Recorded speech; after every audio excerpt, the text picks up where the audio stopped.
The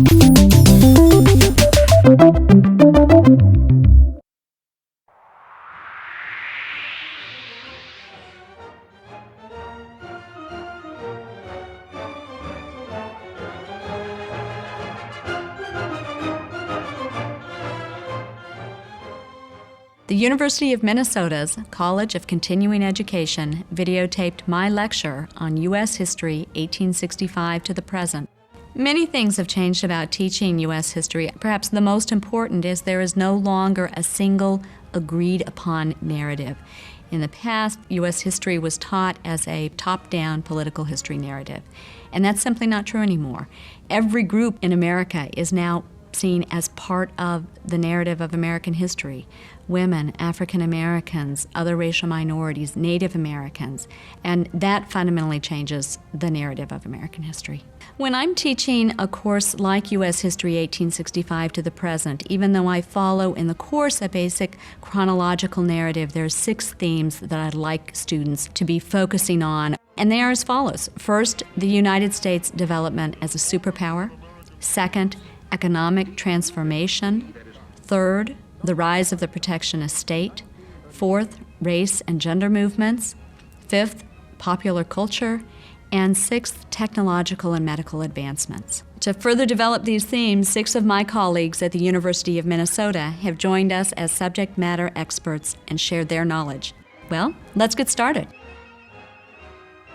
The first is development of the United States as a world superpower. What it means for the United States to be a superpower and how the United States became a superpower. So tracing that historical narrative.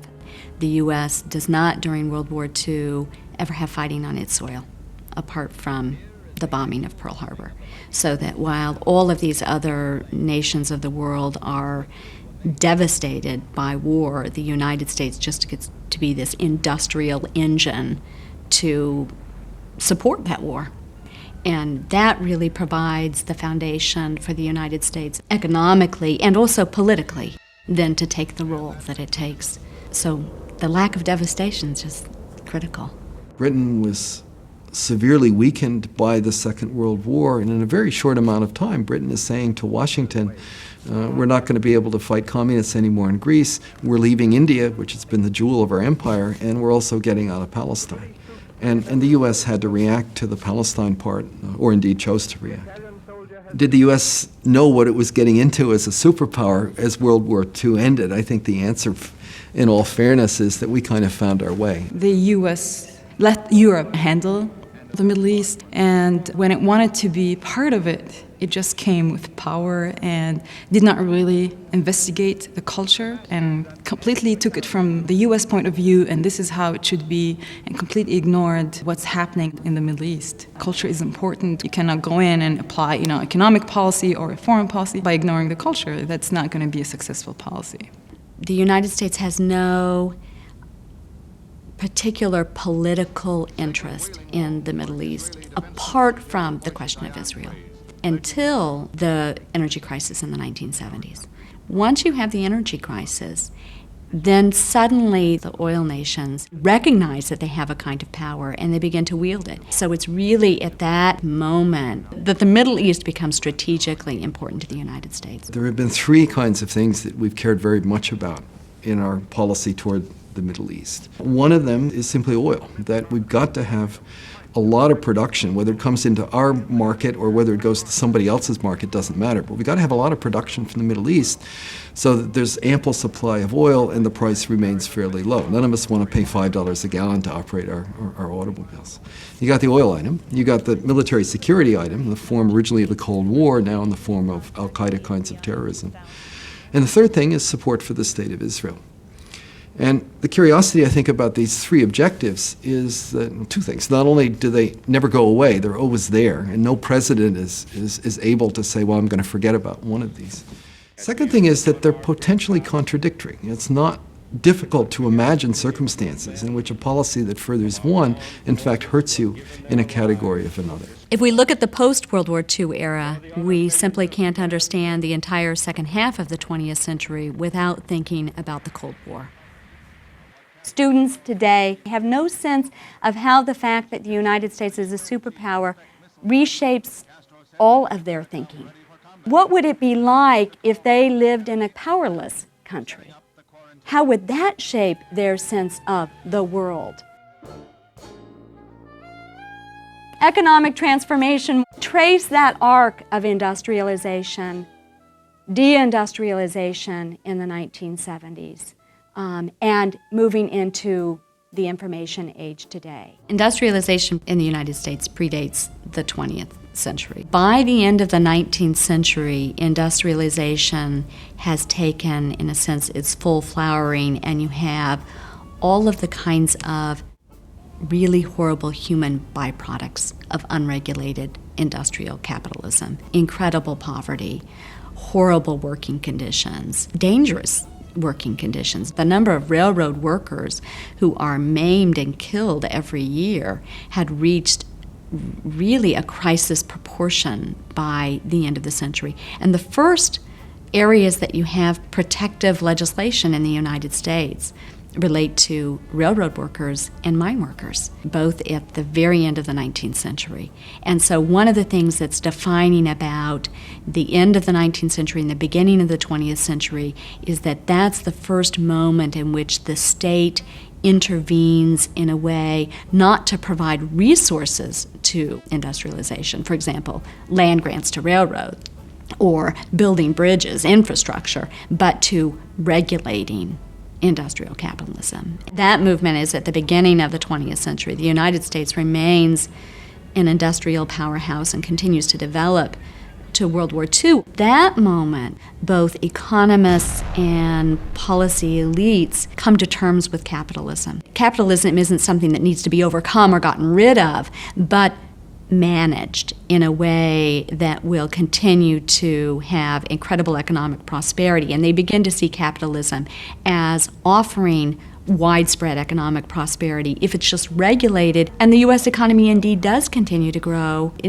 through the 1960s. Deindustrialization in the United States really comes to full flowering in the 1970s and is paired with the energy crisis. At the same time, you have the foundation for the computer technology that becomes the foundation for the high-tech industries that really come into being in the 1980s. See how the United States first assumed it had some sort of obligation to address corporate power. There is nowhere in our Constitution that corporations figure. There are individuals, and corporations are treated as persons under the 14th Amendment, but there's no kind of space for the kind of power that corporations exercise. When did the United States government first think about coming to terms with that question? Has the United States come to terms with that question? State and society, the rise and building of the modern state, and the changing role the state has played over the course of the 20th century in Americans' individual lives. My first book focused on railroads as a defining technology of 19th century life and early 20th century life. And I used the railway to think about questions of how individuals, corporations, and the state readjusted to each other in this period of the end of the 19th century to the early 20th century, so that we moved from a sense in which every man was considered his own man, a free man, independent, autonomous, a free agent, to a set of assumptions about individuals needing protection. The protectionist state really begins right at the end of the 19th century with progressives who believed that government had an obligation to protect and to care for the social welfare of its citizenry. For example, after the Triangle Shirtwaist Fire in the 19-teens in New York City, the first factory legislation that is concerned about which way doors open up, or requiring doors to be kept unlocked in workplaces, or fire escapes, those kinds of safety regulations, all of that kind of legislation in the early 20th century. And then moving on from there in the 1930s to an economic safety net. So, for example, Social Security, unemployment compensation, things even as simple as, every time any one of us walks up to a bank and we see that lovely little thing FDIC, Federal Deposit Insurance Corporation, those take you from a transformation from state protective legislation to federal protective legislation, and from just physical sorts of safety to economic security or economic safety. One of the other things that happens at that moment is a belief that government was good and that government could act in positive ways in people's lives. And that really provides a foundation in the 1970s, particularly for the passage of all kinds of protective legislation related to clean air, clean water, legislation related to occupational safety. That's really a fundamental transformation. Both the notion that government has that kind of obligation and government taking and exercising that kind of power. A fourth factor that I think is important: race, gender, and movements related to race and gender over the course of the 20th century. If you look simply at the question of women's work and where women work, end of the 19th century, many, many women worked. Millions of women worked. But most women only worked in the paid labor force before they were married as single women. Most women did not work once they were married, at least not most white women. Most African American women, even in that time period, were working in the paid labor force. Some people like to think that World War II, when all these women are mobilized, that's what changes. But if you look back earlier, you see that transformation is already happening, and what happens after World War II in the terms of the number of women who are part of the economy just continues this climb that it was already on.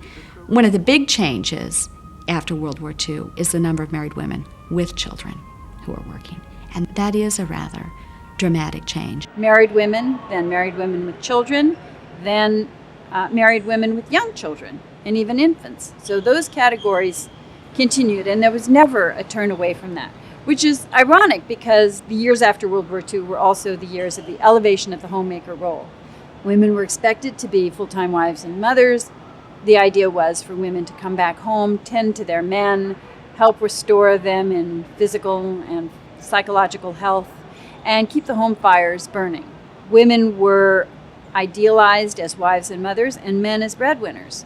So when a woman did enter the paid labor force, and of course, as we know, tens of thousands did and continue to do every year more and more and more, they were on one level violating that idea of the full-time wife and mother, and they were also violating the idea that the father would be the full-time and sole breadwinner for his family. So there were some issues there.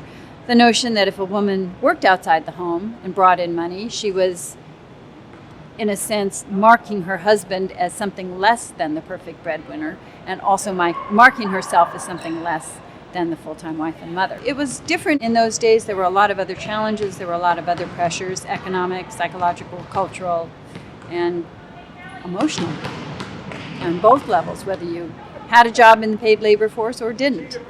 There was no real easy way to do it, and to some extent, there still isn't. Tracing the history of race in the United States over the course of the 20th century, from the construction of Jim Crow to the dismantlement of Jim Crow, the civil rights movement, and the promises and failures of the civil rights movement. Well, Jim Crow is actually a term from the 1830s, a minstrel term, and starts to be used following the Civil War to describe accommodations on trains that would be set aside for Black Americans. The Jim Crow car, as it would be referred to. The Jim Crow car, by definition, was going to be an inferior space. When we think about the civil rights movement as beginning with the 1950s and Rosa Parks, that's simply not true. It begins when states are first starting to pass these laws that mandate separate accommodations. And African Americans join to bring constitutional challenges to those laws, and they fail. Because although the Reconstruction Amendments, the 13th, 14th, and 15th Amendments, are all passed as part of Reconstruction to give African Americans rights, the 14th Amendment, which has transformed rights over the course of the 20th century is at least initially defined by the Supreme Court in very narrow economic terms and doesn't provide the foundation for equal rights that it does in the 1960s and beyond.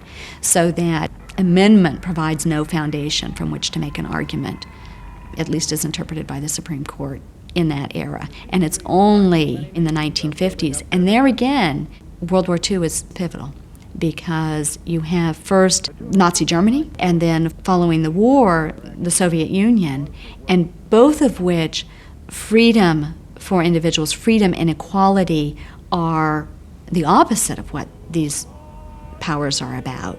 And so for the United States to declare that it is the home of freedom, equality, democracy, well, the treatment of African Americans flies in the face of that.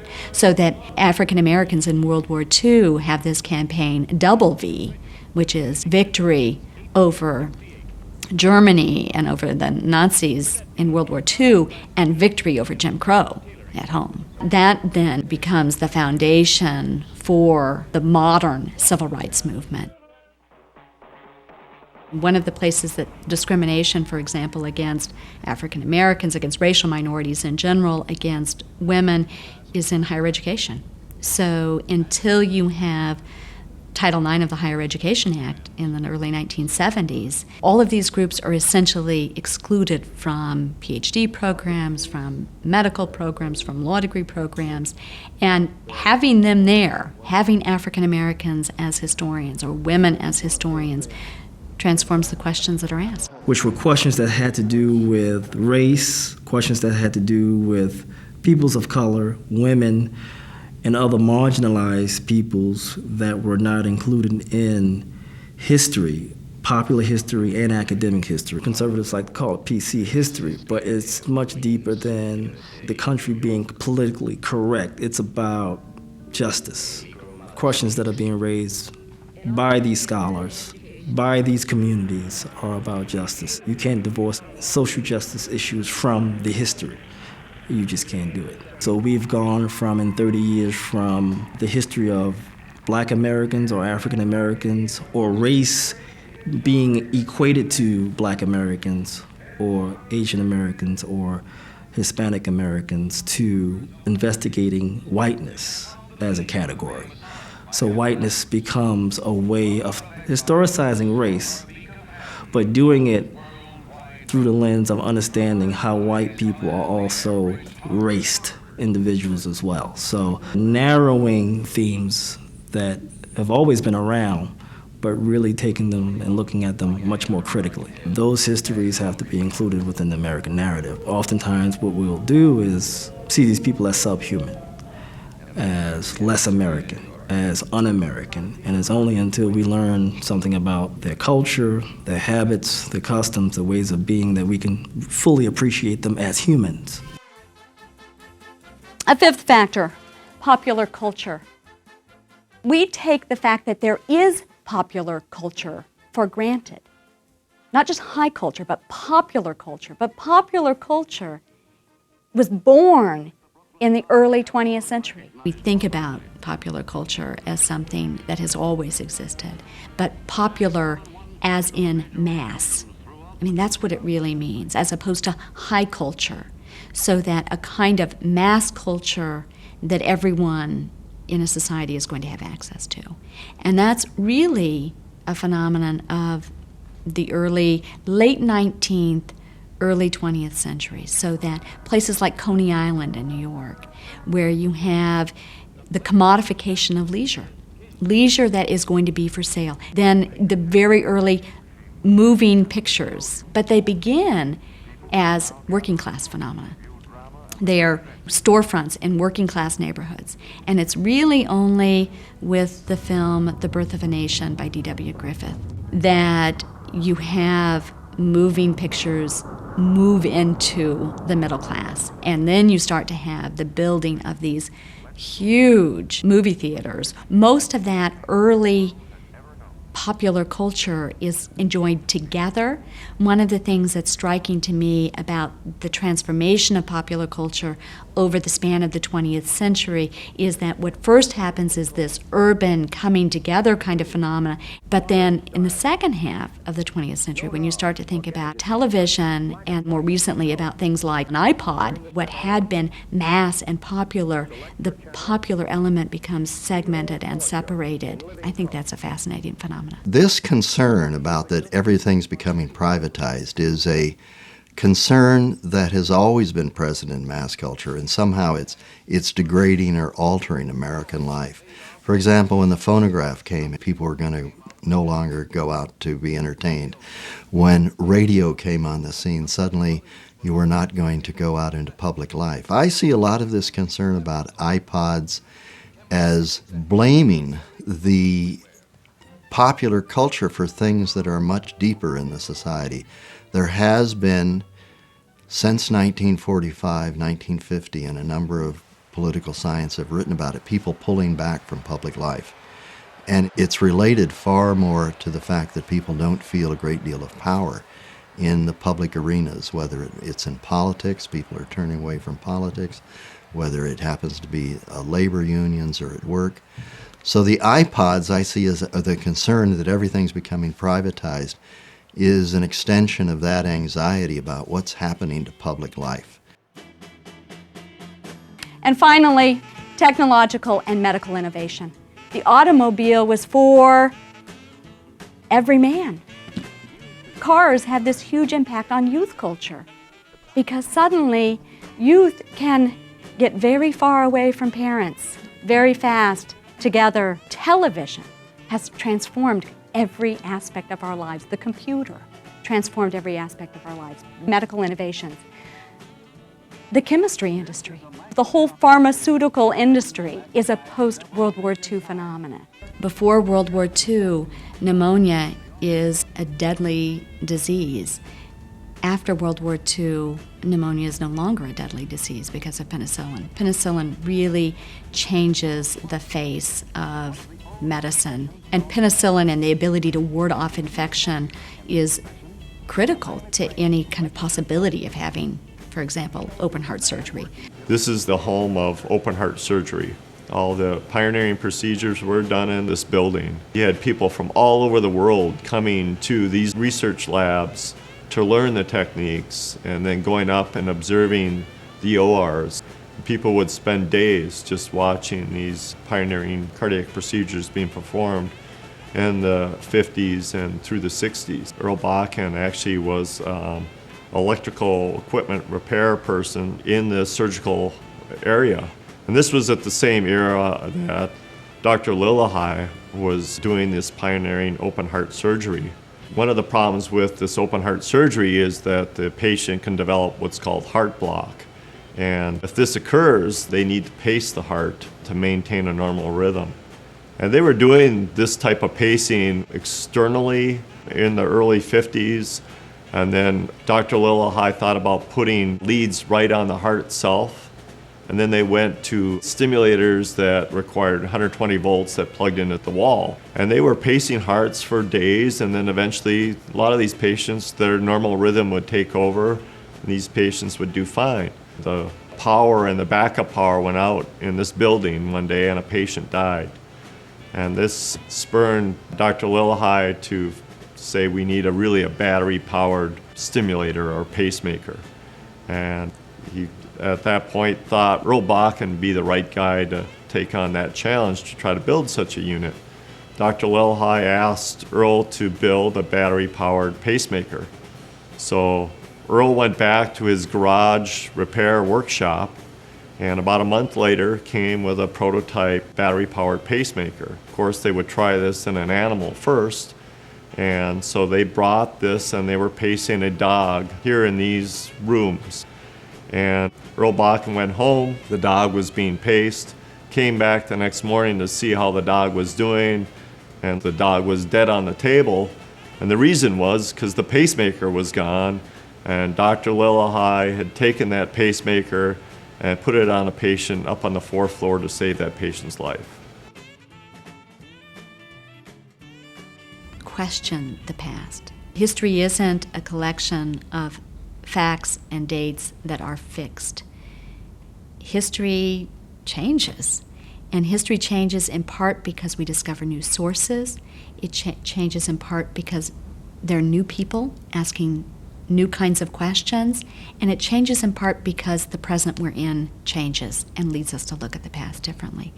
And so part of what I would want people to think about it, as opposed to just taking my 6 themes, question my 6 themes.